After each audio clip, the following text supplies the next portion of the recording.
Hello, Electro Jeweler Jordan here, and today we are going to make this component that I showed in my last drilling video, drilling coral and shells.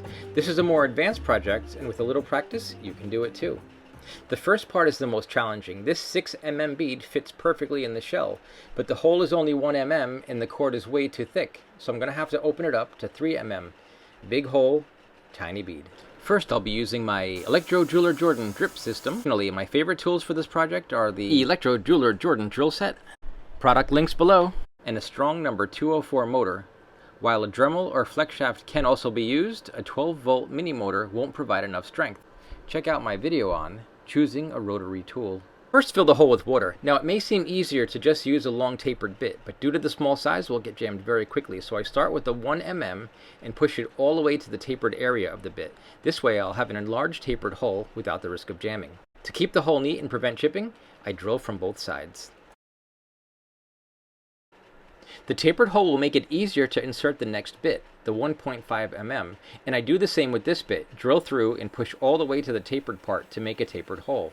You can also enlarge it more by moving the bit in a circular motion. And here I opened the hole up further with my 2mm ball burr. You'll notice that I'm using minimal water. This is to prevent this tiny bead from getting too slippery. Now for the tricky part, bringing the hole up to 3mm. It is tough to hold and can break quite easily, and I did end up chipping one, so please be careful. Drill from both sides, keep it wet, and hold the handpiece at a 90-degree angle, and drill right through.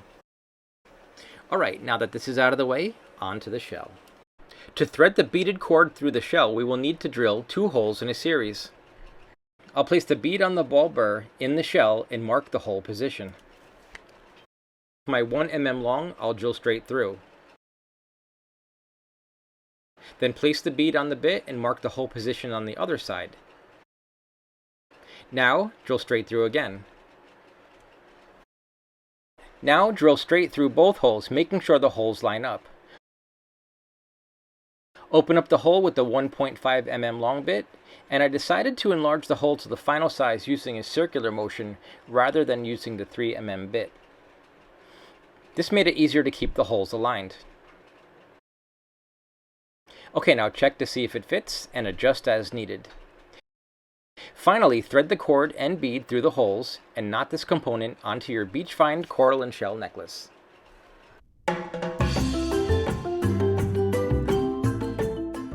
Make sure to check out my other videos on gem drilling and electroforming. If you want to support my channel, please check out the links below, and remember, keep on plating and creating.